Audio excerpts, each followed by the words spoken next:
अदब नाज़रीन, मैं सानिम एजाज। प्रोग्राम है दिन भर रात 9 बजे का प्रोग्राम दिन भर आप तक पहुंचाने में हमारे साथ ताउन कर रहे हैं लज़्ज़त मसाले। और प्रोग्राम के दौरान हम कुछ मामला पे बहस भी करते हैं। मामला अगर बड़ा मुद्दा हो तो उस पर कहीं न कहीं रिएक्शन भी लेने की कोशिश करते हैं। और आज का दिन जुम्मे का दिन, और जुम्मे के साथ साथ आज होली का दिन भी था। तो रमज़ान का दूसरा जुम्मा और हमारे नॉन मुस्लिम भाइयों का आज होली का त्यौहार, रंगों का त्यौहार। रंगों का त्यौहार अपने आप में एक मैसेज भी देता है। रंगों का त्यौहार है कि सभी रंग मिलते हैं तो एक फूल बनता है। और फूल और रंग की बात जब आती है तो हिंदुस्तान की तारीख भी आता है। और हिंदुस्तान में पिछले 10 सालों के दौरान तकरीबन वो फूल बिखरे पड़े नज़र आते हैं। संभल का मस्जिद का मामला हो या वहाँ पर होली और इस साथ साथ जुम्मे की नमाज, ये सब कुछ आज देखा गया। और जिस तरह से उत्तर प्रदेश की सरकार ने रोल अदा किया, वहाँ के ब्यूरोक्रेसी, वहाँ के मिनिस्टर्स, वहाँ की जो बड़ी तादाद में अवाम है उसने जो हिस्सा रोल अदा किया उस पर अफसोस ही किया जा सकता है। ताहम एक उम्मीद है, किरण है कि आज के दिन पे ही कुछ नॉन मुस्लिम भाई, अच्छी खासी तादाद में नॉन मुस्लिम भाई भी बाहर निकले और मुसलमानों की हिमायत, जुम्मे की नमाज़ पढ़ने के हवाले सुनने बाहर निकल के अपनी सरकार की मुखालफत की और अपने इस मज़हब के उन मनचलों की मुखालफत की जिन्होंने कुछ जगहों पे मस्जिदों से या दरगाहों से झंडे उतारने की कोशिश की। कुछ मस्जिदों के बाहर रंग बरंगे जो रंग फेंकने की कोशिश की। कुछ ख़वातीन जो मुस्लिम ख़वातीन थी वो रास्तों पर चलती थी, और या कुछ जो नमाज के लिए जाना चाहते थे उन पर जो सूरत-ए-हाल उन्होंने की, उसके ख़िलाफ़ बड़ी तादाद में हिंदू भाइयों ने भी बाहर निकल के उनके ख़िलाफ़ मज़म्मत की, उनके ख़िलाफ़ रद्द-ए-अमल ज़ाहिर किया। साफ ज़ाहिर है हर मज़हब में, हर फ़िरक़े में इस तरह के लोग होते हैं जो कहीं न कहीं तशद्दुद की हवा को ही भड़कावा देने की कोशिश करते हैं। लेकिन उस सब के बीच में सच की उम्मीद, सच की जीत हमेशा से हुई है। और आज भी हिंदुस्तान की तारीख़ में बड़ी तादाद में लोगों ने, नॉन मुस्लिम भाइयों ने ख़ास तौर पर निकल के जो उत्तर प्रदेश से लेकर कुछ और जगहों पर जो सूरत-ए-हाल हुई उस पर अपना रद्द-ए-अमल ज़ाहिर किया, वो भी काबिल सताश है। लेकिन अब ज़रा जम्मू कश्मीर का दिन भी, लेकिन साथ साथ में अपने उन सभी नॉन मुस्लिम भाइयों को ईद की आज होली की बहुत बहुत मुबारकबाद। और ये रंगों का त्यौहार, उम्मीद करते हैं कि उन सब की रंग ज़िंदगी में रंग भरेगा। लेकिन अब ज़रा जम्मू कश्मीर का हाल अहवाल भी आपको बताते चले। जम्मू कश्मीर में जुम्मे का दिन, और ये दुनिया भर में आज जुम्मे का दिन था। और जुम्मे के दिन पे आज मुसलमानों का जुम्मे, रमज़ान का मुक़द्दस महीना, सबके बीच में जामिया मस्जिद श्रीनगर में या दुनिया भर की जामिया मसाजिद में अच्छा खासा रश रहता है। और अक्सर देखने में आया है कि जो आदमी कभी भी नमाज़ ना पढ़ता हो, जुम्मे की नमाज़ ना पढ़ता हो, लेकिन जुम्मे के दिन इस रमज़ान के मुक़द्दस महीने में वो ज़रूर मस्जिद की तरफ रुख भी करता है।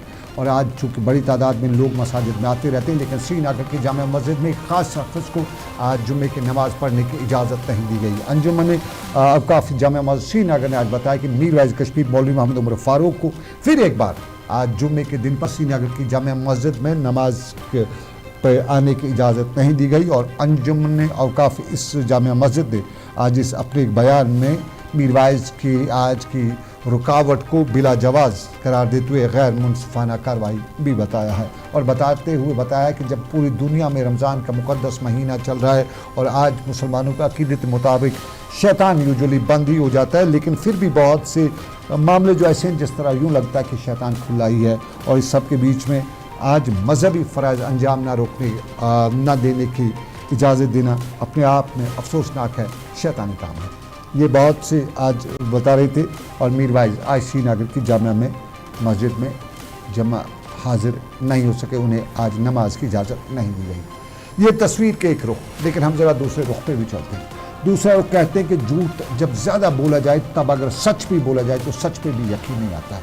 पिछले 3 सालों के दौरान पाकिस्तानी फ़ौज ने इतना झूठ बोला है कि अगर वो सच भी बताएं तो उस पर यकीन नहीं आता। जाफ़र एक्सप्रेस जो ट्रेन है, शायद दुनिया में ऐसा पहला वाक़ा हुआ होगा। प्रैक्टिकली में फिल्मों में होता है, लेकिन प्रैक्टिकली ऐसा वाक़ा हुआ जब एक ट्रेन को, जिसमें करीबन 500 के करीब मुसाफिर थे, उससे हॉस्टेज बनाया जाता, उसके यरगमाल बनाया जाता और टनलों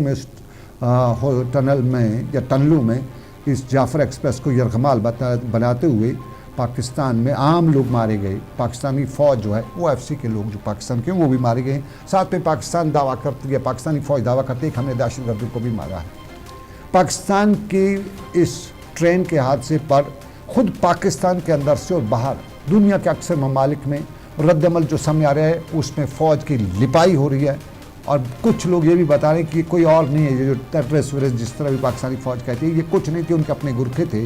और चूँकि पाकिस्तान में फ़ौज पे पिछले काफ़ी वक्त से एक प्रेशर बना हुआ है और वो PTI वगैरह जो प्रेशर बना है, उस सब के बीच में एक अटेंशन डाइवर्ट की कोशिश थी पाकिस्तानी फ़ौज की, ताकि पाकिस्तान के अंदर की आवाम जो फ़ौज के ख़िलाफ़ जो गुस्सा है उस सब के बीच में। ताहम आपको याद बताना चले कि पाकिस्तान ने इस सारे मामले में हिंदुस्तान से लेकर अफगानिस्तान 2 पड़ोसी ममालिक को मौत इल्ज़ाम ठहराया था, लेकिन हिंदुस्तान ने आज अपना रद्द-ए-अमल ज़ाहिर किया और हिंदुस्तान के वज़ारत ख़ारजा ने पाकिस्तान के इन इल्ज़ामात के मुस्तरद करते हुए बताया है कि ये हिंदुस्तान इन सभी मामला जो है इसकी वो मुस्तरद इन इल्ज़ामात को मुस्तरद करता है और पाकिस्तान को अपने गरिमा में झांकना चाहिए, दूसरों के फटे में टांग ना अड़ाए। आपको याद होगा या आपने सुना भी होगा कि पाकिस्तान के वज़ारत ख़ारजा के तर्जमान शफ़क़त अली ख़ान ने कल एक बयान में इस मामले में इसके मास्टर माइंड्स को बताया था कि वो अफ़गानिस्तान में थे और अफ़गानिस्तान के साथ वो राब्ते के दौरान उनका राब्ता हिंदुस्तान के साथ भी था और बलूचिस्तान लिबरेशन आर्मी जो है उसके पीछे कहीं हिंदुस्तान है। इस हमले के दौरान 20 से ज़ायद पाकिस्तानी आम शहरी मारे जा चुके हैं। पाकिस्तानी फ़ौज कहती है कि उनके 4 फ़ौजी जो हैं वो मारे जा चुके हैं और ऑपरेशन में 30 दहशतगर्द पाकिस्तानी अफवाज कहती है मारे जा चुके हैं। लेकिन इब्तिदा से लेकर आखिर तक अगर कुल मिला के मिलाया जाए तो करीबन 30 से 40 पाकिस्तानी फ़ौजी पहले ही हमलों में मारे जा चुके थे और उसमें 500 के करीब जो यरगमाल थे उनमें से 200 करीब वापस आए। तो झूठ इतना बोला पाकिस्तानी फ़ौज ने और पाकिस्तानी फ़ौज के इस झूठ पे दुनिया का कोई भी बंदा यकीन नहीं करता है और यकीन कर भी कैसे सकता है, क्योंकि पाकिस्तानी फ़ौज के जो जनरल्स हैं जिनमें आसिम मुनीर है, जिनमें बाकी जो जनरल्स हैं, उनके बारे में सोशल मीडिया का भला हो दुनिया को हकीकत राइज कर दी कि ये 4-5 गुरखे जो पाकिस्तान की हाई कमान में हैं ये कहीं न कहीं अमरीकी एजेंट हैं या इसराइली एजेंट हैं, 2 में से एक ही हो सकते हैं। क्योंकि हालात जो पाकिस्तान के देखे अंदर के हालात, उस सब के बाद अंदाज़ा नतीजा यही किया जा सकता है कि ये पाकिस्तानी हैं नहीं, ये गुरखे कहीं और से हैं। हाँ, इनके मास्टरमाइंड कोई और हैं, वो तो उनकी जो स्टेट सब्जेक्ट हो सकता है पाकिस्तानी हो, लेकिन उनकी असल कारकर्दगी जो है या असल उनका मास्टरमाइंड या उनका बाप जिसे कहा जाता है वो या तो यहूदी हो सकते हैं या रूसी या अमरीकी हो सकते हैं। लेकिन अब ज़रा आज के दिन की बात, आज बड़ा दिन था, आज होली का त्यौहार था और दुनिया भर में या मुल्क में आज होली के त्यौहार को बड़े रंग जोश से मनाया गया और जोश खरोश से मनाने की तकरीबात श्रीनगर की तस्वीर है जहां एसएसबी के एहलकारों ने आज होली के त्यौहार में या होली के रंगों में गुल के आज जश्न भी मनाया। ये एसएसबी के एहलकार हैं और अगली तस्वीर हम राजौरी की आपको दिखाते हैं। राजौरी में आज, चूँकि राजौरी में हिंदू बरादरी के लोग अच्छी खासी तादाद में रहते हैं और राजौरी में रंग जो है वो मनाया जाता है, ये त्यौहार मनाया जाता है और ये राजौरी की तस्वीरें जहाँ इंतज़ामी तरफ से टाउन राजौरी में आज खुसूसी प्रोग्राम भी रखा गया था जिस दौरान होली का त्यौहार मनाया गया। और राजौरी से लेकर दूसरे इलाकों में आम तौर पे हिंदू मुसलमान भाई इकट्ठे मिल के भाई बंधती से एक दूसरे की इज़्ज़त व एहतराम के साथ त्यौहार मनाते हैं, उनकी खुशी में शरीक होते हैं। और यहाँ पे ऐसा नहीं होता कि मुसलमान ही हिंदू के त्यौहार में, होली में, दिवाली में शिरकत करते हैं, बल्कि यहाँ पे जब मुसलमानों का त्यौहार होता है, चाहे वो होली ईद हो या कोई और बड़ा दिन हो, तो उसमें हिंदू बरादरी के लोग भी आते हैं। और ये तस्वीर जो है राजौरी की है जहाँ पे आज डीसी जो है वहाँ के, उसके साथ साथ जो दूसरे पुलिस और सिविल इंतज़ामिया के लोग थे और मुकामी आबादी के लोग थे, उन्होंने इसमें हिस्सा लिया। और अगली तस्वीर हम पुंछ की दिखाते हैं। पुंछ भी अच्छी खासी तादाद में वहाँ पे हिंदू बरादरी के लोग रहते हैं, पंडित बरादरी के लोग रहते हैं और पुंछ में झांकियाँ भी निकाली जाती हैं और आज के दिन पर कई जगहों पर झांकियाँ निकाली जाती हैं। और यहाँ पुंछ में भी हिंदू बरादरी की तरफ से आज होली का त्यौहार मनाया गया और इस दौरान झांकियाँ भी बाज़ारों से निकाली गई और अपना अक़ीदत जो है, अपना मजहबी त्यौहार जो है, उसको मजहबी तरीके से अंजाम देने की कोशिश की गई। लेकिन मुल्क से कुछ ऐसी तस्वीर भी आ रही हैं जिस दौरान देखा जा रहा है कि त्यौहार नहीं बल्कि ये गुंडागर्दी भी कई जगहों पर की गई है। और ख़ास तौर पे जो हिंदू कम्युनिटी के कुछ नौजवान जो थे, जिस तरह से उन्होंने गुंडागर्दी की, रंग फेंका, ख़वातीन का रंग फेंका, एक तरह से बेहुरमती भी ख़वातीन की गई, ये ऐसा नहीं होना चाहिए था। ऐसे लोगों के ख़िलाफ़ पुलिस को, इंतज़ामी को सख्त कार्रवाई करनी चाहिए थी। लेकिन जम्मू कश्मीर अमन आशनी का गहवारा माना जाता है। यहाँ पे हिंदू मुसलमान सब भाई ने मिल के आज ये बड़ा त्यौहार मनाया। बात जम्मू कश्मीर की अमन आशनी की जब बात करते हैं तो बात हम तामीर तक। अगली तस्वीर हम आपको दिखाएँगे, ये मत्सिल की तस्वीर है। मत्सिल की ये तस्वीर सरहदी ज़िला कुपवाड़ा का मत्सिल का गांव। सरहदी ज़िला कुपवाड़ा से आप जब कुपवाड़ा के मेन टाउन से दाईं तरफ से होकर जाएंगे तो आप मत्सिल कलारूस होते हुए मत्सिल पहुंचेंगे। कलारूस तक मैदानी इलाका है और कलारूस से आगे पहाड़ी इलाका है और पहाड़ी इलाका होने के बाद जब आगे जड़ गली है, जड़ गली क्रॉस करते उस तरफ से मत्सिल का इलाका पड़ता है। एक अच्छी खासी आबादी है, करीबन 10,000 वोट है, तो उससे सीधा सा अंदाज़ा कि 50,000 के करीब आबादी वाला ये इलाका। और इस आबादी वाले इलाके की सूरत हाल, जो तस्वीरें आप देख रहे हैं, ये बर्फ़ हटाने की तस्वीर नहीं बल्कि मजबूरी की तस्वीर है। इसी मत्सिल के एक नौजवान चंडीगढ़ गया हुआ था, उसकी वहाँ पे मौत वाक़ा हुई। घर वालों ने उसको कंटैक्ट किया वहाँ पे, तो वहाँ चंडीगढ़ से डेड बॉडी को वापस लाया गया, कुपवाड़ा पहुँचाया गया, कलारूस तक भी पहुँचा गया वाया रोड, लेकिन कलारूस से आगे रास्ता बंद था, बर्फ़ पड़ी हुई थी। तो उसके बाद इस नौजवान की मैयत को कांधे पर उठा के करीबन 35 किलोमीटर का सफ़र मुकामी लोगों को तय करना पड़ा। ज़िंदगी और मौत, हयात का मालिक रब कायनात है, उससे इनकार कोई नहीं कर सकता है। और ज़िंदगी और मौत में मौत का वक़्त मुय्यन है, किसी भी वक्त आ सकती है और किसी को भी आ सकती है, ऐसा नहीं है। लेकिन इसमें सबसे बड़ा वक़्त की जब बात की जाए तो इंतज़ामिया पे सवाल उठते हैं। सरहदी ज़िला कुपवाड़ा क्या वादी कश्मीर के इंटर इंतज़ामिया ने दावा किया था कि सभी सड़कों से बर्फ़ जो है हटाई गई है। आज मार्च की 16 तारीख हो गए और ये 5 दिन पहले उन्हें बताया था कि सारी बर्फ़ हटाई गई है। और मत्सिल में आज ये बर्फ़ हटाने का काम इसलिए हो रहा है, यहाँ से डेड बॉडी गुजारनी और यहाँ से ट्रांसपोर्ट के लिए रास्ता बनाना है। कुछ रास्ता बनाया भी गया मुकामी लोगों ने, लेकिन बिल आखिर कितना बनाते। 35 किलोमीटर का सफ़र जो है एक दिन में तय नहीं हो सकता था, बर्फ़ में हटाई जाती। और सबसे पहले सवाल ये है कि सरहदी ज़िला कुपवाड़ा की जो इंतज़ामिया है, क्या उन्होंने सरकार को गलत ब्रीफ किया था कि यहाँ से बर्फ़ हटाई गई है? नहीं हटाई होती, सीधा 4 दिन पहले बताते कि अभी 4 दिन 5 दिन लगते ही, तो पहले पूरी वादी से बर्फ़ हटाए जाने का, मेन रोड से जो बर्फ़ हटाए जाने का सरकार ने दावा किया, ये मेन रोड है मत्सिल का, ये वो रोड नहीं है जो लिंक रोड है। यूजुअली मत्सिल को एक ही रोड जो है वो लिंक करता है बॉर्डर एरिया, और वहाँ से एक ही रोड गुजरता है। और उसके बाद दूसरा बड़ा सवाल होता है कि अगर ज़िला इंतज़ामिया कुपवाड़ा को मालूम था कि डेड बॉडी आ रही है, हमारा रास्ता वहाँ तक नहीं है, रास्ता बंद है, डेड बॉडी को अपने आबाई इलाके पहुँचाना है, तो सरकार चॉपर का इंतज़ाम कर सकती थी। जब कहीं पे डीसी साहब को, बड़े अफसर को ऊपर इलाके में दौरे पे जाना है, तब वो अपने दौरे के लिए चॉपर इस्तेमाल यूज़ कर सकते हैं। तो इस डेड बॉडी को वहाँ ले जाने के लिए क्या चॉपर इस्तेमाल नहीं हो सकता? और यही सवाल आज सरहदी ज़िला कुपवाड़ा में एडवोकेट उपला खान ने उठाया भी।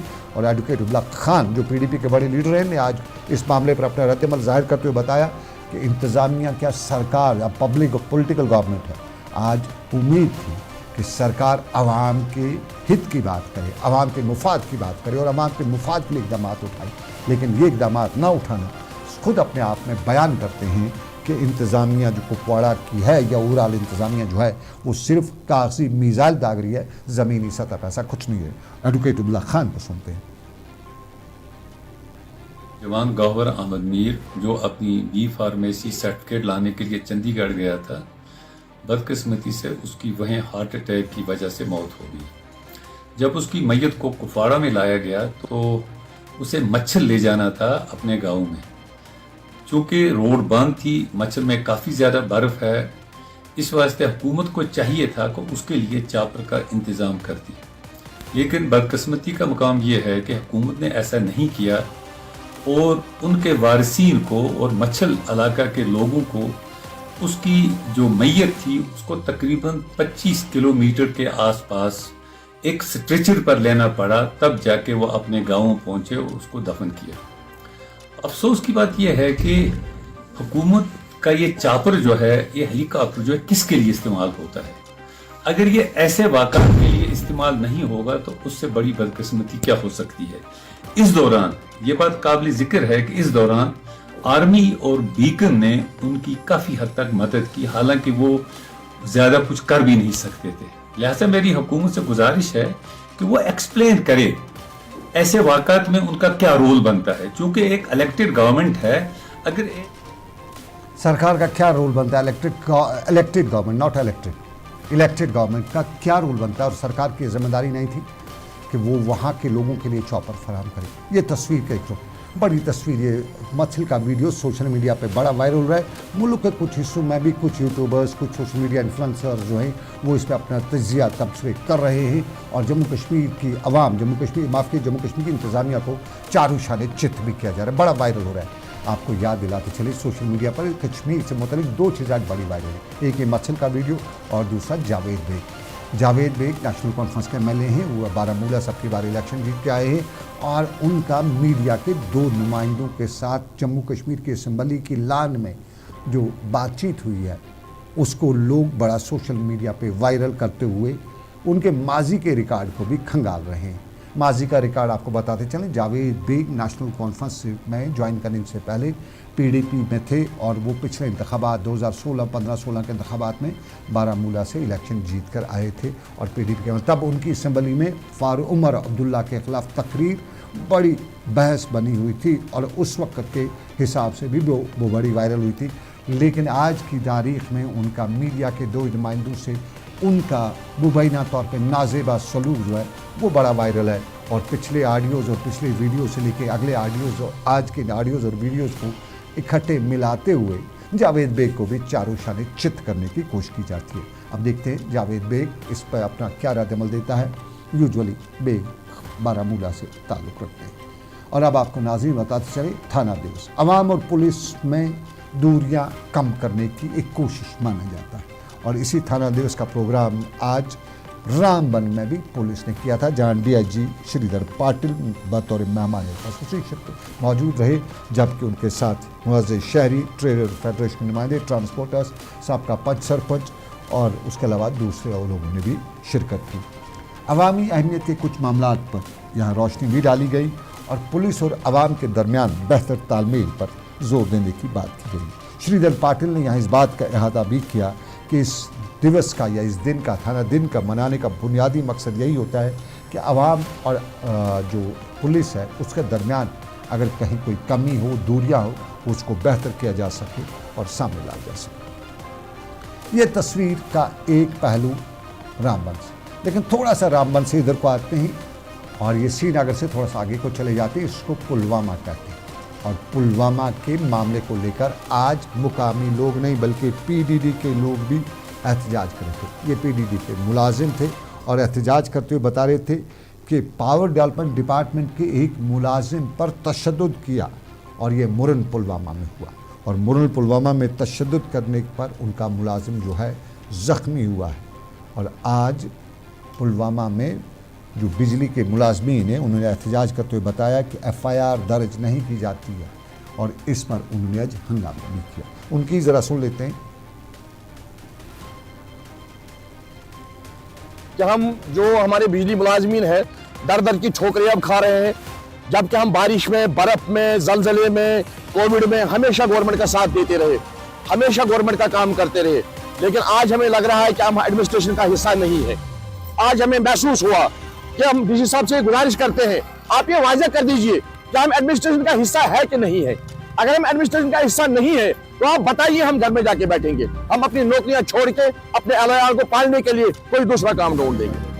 वजह यह है कि कल हमारे एक लाइनमैन के साथ दस्तराजी होती है मुरन में और मुरन वहां से आके हम एक एफआईआर कॉपी ले आते हैं और इस एफआईआर कॉपी को हम थाने पे ले जाते हैं। ये पहली बार नहीं है, ये कई बार हमारे साथ हुआ है। ये तस्वीर का एक रुख, लेकिन आपको नाज़रीन तस्वीर का दूसरा रुख भी बताएंगे। जब हम तालीम की बात करते हैं ना, हमारे बुनियादी मामलात की बात करते हैं तो बहुत से सवाल उठते हैं। हम महकमे तालीम में सरकार का दावा है कि सभी बच्चों को 80% के करीब सभी स्कूलों को किताबें दी गई हैं, लेकिन किताबें कहाँ फराम हुई हैं? एक किताब, 2 किताब, 3 किताबें दी गई और अक्सर स्कूलों में है कि 2-2 किताब सब्जेक्ट्स की किताबें दी गई हैं, 3-3 की बकाया हैं, 3 की दी हैं तो 2 की बकाया। कहीं न कहीं अभी भी, आज भी, और ये बड़गाम के आज जो लोग जो हैं वो भी इस पर अपनी बात करते बता रहे थे कि ठीक है किताबें तो दी गई हैं 80% से लेकर 90% महकमा तालीम बता रहे किताबें, लेकिन क्या पूरी किताबें दी गई, ये सबसे बड़ा सवाल है। इससे पहले आपको बताते चलिए महकमा तालीम ने एक हुक्मनामा पिछले दिनों जारी किया था और बताया था कि जितने भी उनके जो डिप्लॉयमेंट पे असातिज़ा उनको वापस भेजा जाएगा। उस पर अमल अगर हुआ है तो शोपिया में हुआ है और बाकी ज़िलों में अभी तक पूरी तरह से अमल नहीं हो रहा है। और जीएन यतू जो हमारे महकमे तालीम के डायरेक्टर हैं, उनकी नोटिस में ये बात लाना ज़रूरी है कि उस ऑर्डर पे अमल नहीं हो रहा है, क्योंकि वहाँ पे कुछ वो लोग हैं जो कुछ के ख़ास भी हैं, अकरबा परवरी जिसे कहा जाता है, वो मनाई जा रही है। ये तस्वीर का एक पहलू है। और अब ज़रा आपको नाज़रीन बताते चले सोशल मीडिया पे, जब आजकल सोशल मीडिया सबकी पोल खोल देता है। महकमे सेहत की पोल चाडूरा की खोली जा रही है। सोशल मीडिया पे एक वीडियो बड़ा वायरल है जिसमें अस्पताल में डॉक्टर साहब की कुर्सी पे एक कुत्ता बैठा हुआ था। उसके बारे में बताया जाता है कि चालूरा अस्पताल की। हकीकत में मालूम नहीं है कि वाकई में चालूरा अस्पताल की है या नहीं है या कहीं और की है, लेकिन बताया जाता है कि चल। और इसमें एक कुत्ता जो है अंदर कुर्सी पे, डॉक्टर साहब की कुर्सी पे कुत्ता बैठा हुआ है और उस पर बड़े तंज किए जाते हैं हमारे महकमे सेहत पर, वहाँ की इंतज़ामिया पर, और ख़ास तौर पे जो चालूरा की एडमिनिस्ट्रेशन है, हॉस्पिटल एडमिनिस्ट्रेशन वहाँ की, उस पर बड़े तंज किए जाते हैं। सोशल मीडिया आज सबकी पोल खोल देता है। और फिलहाल आपको बताते चलें कि आप हमारी चैनल को भी सोशल मीडिया पर देखते हैं, आप हमारी चैनल को टीवी पर देखते हैं और सोशल मीडिया के लगभग सभी प्लेटफॉर्म्स पर आपको ये मैसर रहती है। आपको हमारा प्रोग्राम, हमारी चैनल कैसी लगती है, इसके लिए आपकी राय का हमें इंतज़ार रहता है। और बताएं आपको कि आप देख रहे थे दिन भर सनम के साथ। आज के दिन भर से बस इतना ही। इस उम्मीद के साथ आपसे लेंगे इजाज़त, कर रब कायनात की मर्जी, फिर करेंगे आपसे मुलाकात। ख्याल अपना रखिएगा। अल्लाह आपका मेरा सबका निगहबान। अल्लाह हाफ़िज़।